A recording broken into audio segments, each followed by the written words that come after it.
20 degrees Celsius in January. Warm enough for just t-shirts and shorts with a constant spring-like climate. Sounds good, right? Well, it gets even better. Accessible from most British airports at dirt cheap prices, this is Tenerife, located in the Canary Islands. If you're looking for winter sun, then this is the perfect place for you. Let me show you why in this video, as I'll highlight some of the best places to see, the best things to eat, and the beautiful scenery that is on display. You'll see why Tenerife really has got something for everyone. And stay tuned to see why this island really is the best winter sun destination. Our base for our stay in Tenerife is La Orotava, a city in the north of the island. Having checked into our Airbnb, a beautiful and spacious villa on the outskirts of town, it was now time to explore the old town itself. With its location on the slopes of Mount Puerto, here are views that sprawl right across the town, down to the Atlantic Ocean. Founded in the early 1500s shortly after the Spanish conquest, La Orotava is one of the oldest towns in the Canary Islands. That means that this town is home to some beautiful architecture, with its pastel buildings and cobbled streets being particularly pleasing on the eye. Make sure you spend some time wandering around these streets to soak in the ambience of the area.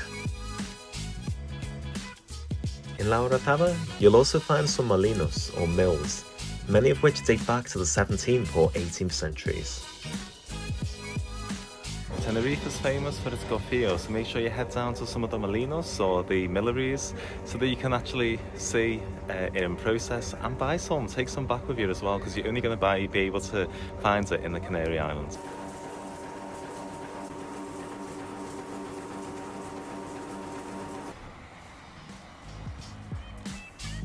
There's plenty of cafes in town, so after a stop for breakfast at Dulce Orotava, it was time to head over to La Orotava's big tourist attraction. But before we get there, if you're enjoying this video, please give me a like and hit the subscribe button below. It really helps me out and I appreciate all of your support. We now entered into Casa de los Balcones, a beautiful mansion that's been transformed into a museum. As you can see, the many balconies on display are what has given it its name. With its foundations dating back to 1632, this house showcases what life has been like for the Canarians in the 19th century. It's a tight squeeze, isn't it? Ooh.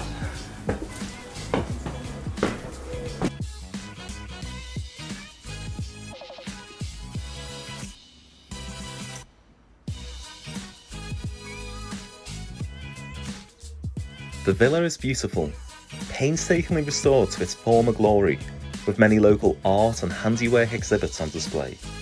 It's a great way to spend a bit of time whilst wandering through the town, and the entry fee is reasonable as well at €6. If you want to combine it with a tour of the Gofio mill and save a bit more money, a link to book the tour in one go is provided in the description below.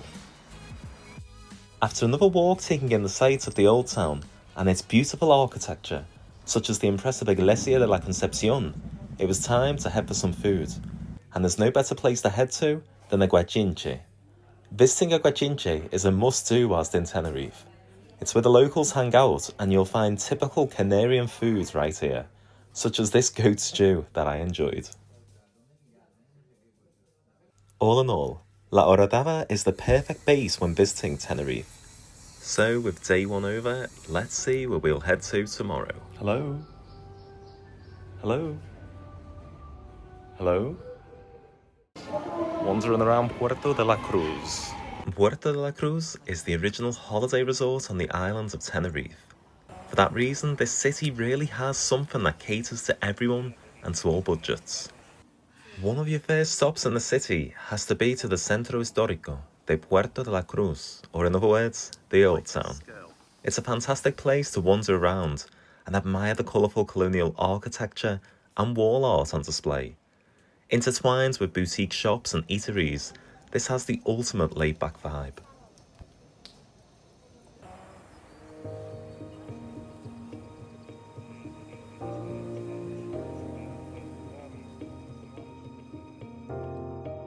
A good vantage point of the city can be had at La Bateria de Santa Barbara. Built in the 18th century to protect against pirate attacks, this area is now a fascinating historical monument complete with ancient cannons on display. Heading out along the waterfront, you'll find Costa Mardianes. This leisure complex consists of 7 seawater pools surrounded by sunbathing areas as well as bars and restaurants. There's a fee to enter, but it's a great place to unwind, especially if the surrounding seawaters are a bit choppy on the day you're visiting. Further along the coast, you'll find Playa de la Barranquera, a small black sand beach which is a popular spot for surfers. Starting to head out of town, you'll find the Agatha Christie painted steps. Agatha Christie spent some time in Puerto de la Cruz in 1927, and to honour this, the town has painted these 47 steps with titles of Christie's books emblazoned on them. After a short hike and just minutes away from the Agatha Christie steps is Mirador de la Paz, a viewpoint with vistas stretching across the whole city and the ocean below. It's a great place to soak in the vibes of Puerto de la Cruz and to really see why this is such a popular tourist destination.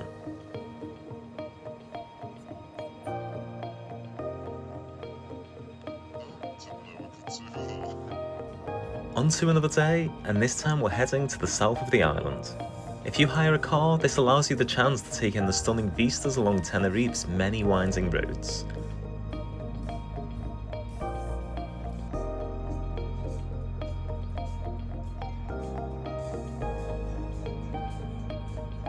Our first stop of the day was to see the cliffs that make up Los Gigantes. Where are we now? Mirador Archipenque for the best views of Los Gigantes. Okay, so if you ask anyone who's in the know, they'll say that the best place to see Los Gigantes is on the water itself. But if that's not possible, head to Mirador Archipenque. Here you'll find an observation deck that gives unspoiled views of these towering cliffs. Los Gigantes translates to the cliffs of the giants in English, and it really does live up to its name. To see these basalt rock cliffs up close is spectacular, and these cliffs are home to a great wealth of local, protected wildlife.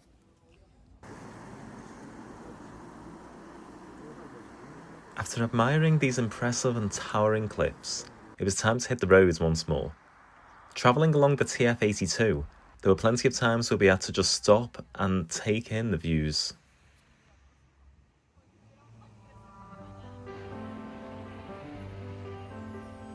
It's also impressive to see the changing climates on Tenerife. 1 minute it can be glorious sunshine, the next you're approaching the cloud line and feel like you're floating above the earth. But there are plenty of vantage points to pull over and admire these breathtaking views. Setting off once more, and this time we're driving in dense, deep fog. But that doesn't stop us from heading over to our final destination of the day, in Garachico. As the sign says, it's one of the prettiest towns in Spain, and even though we reached this town just after the sun had set, this didn't take away from the natural beauty on display. Just off the coast is Roque de Garachico. It's an icon of this town, standing out as one of the most recognisable landmarks in this area.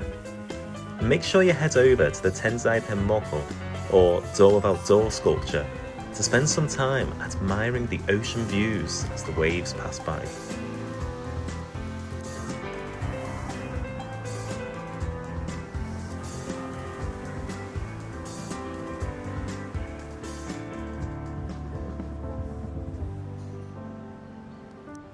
Heading into Garachico town centre, its chilled out and laid back vibe is instantly noticeable. It's a brilliant place to enjoy an early evening stroll.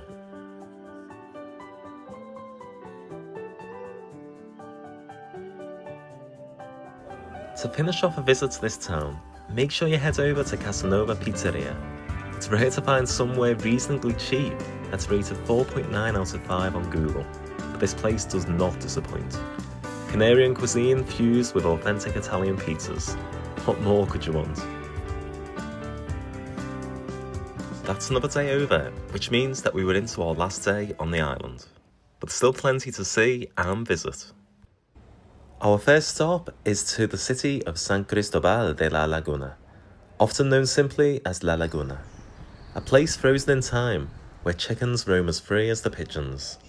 Okay, that might be a little too whimsical, but this historic city really is a gem that can't be missed. Dating back to the 15th century, the charm of this town is undeniably quaint.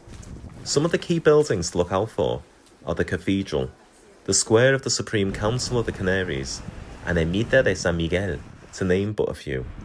It's a chilled out vibe, and you can easily spend a few hours here window shopping and admiring the colonial architecture on display. And now moving on from La Laguna, it's time to go up into the mountains. Taking a little hike in Anaga Rural Park. No space at the visitor centre, so we found a road just off. Free parking though, but it does get super busy, so make sure you get here early in the day. But it is a beautiful place already. Can't wait to explore. The scenery from Anaga Rural Park really is breathtaking and such a surprise, but a pleasant one. I didn't realise there was so much greenery on Tenerife. And that's the thing. Tenerife is so much more than the arid landscape that so many people imagine it to be. There's so many trails and hikes that can be done here, but we opted for Sendero de los Sentidos, or Trail of the Senses in English. It's an easy hike, but the views that you'll be treated to are no less impressive.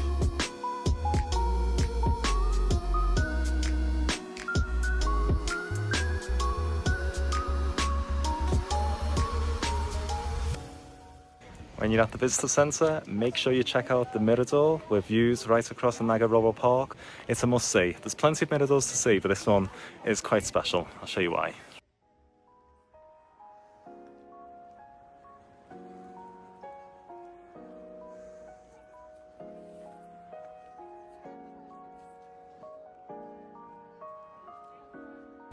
With Tenerife's highest point just right behind me, this is the Cruz del Carmen viewpoint. You'll also be able to see the city of La Laguna from this vantage point. And it's a really good place to stop by, as there's often a flea market set up here, alongside the restaurant on the site of the visitor centre. In the evening time, we travelled over to Santa Cruz, the capital of Tenerife, and just a stone's throw from this city is Playa de las Teresitas, located in the village of San Andres. And the north side of the island isn't known for its resorts, but if that's what you're looking for, then look no further than this beach. With sand that's been imported in from the Sahara, it's one of those rare golden sand beaches in Tenerife. It's also a great place to stop and see the sunset whilst taking a stroll, with the beach being 1.3 kilometres in length. Is Tenerife the ultimate winter sun destination? If you're looking for somewhere cheap, easily accessible from the UK, and the answer is a resounding yes. But hopefully, you've also seen that Tenerife has a lot of culture and natural beauty on display. There's something for everyone here, and you're going to come away having enjoyed a refreshing break with hopefully a lot of memories to go along with it. I'll see you very soon. My next trip is just around the corner. But until then, why not give me a like, or better yet, subscribe to keep up to date with my content.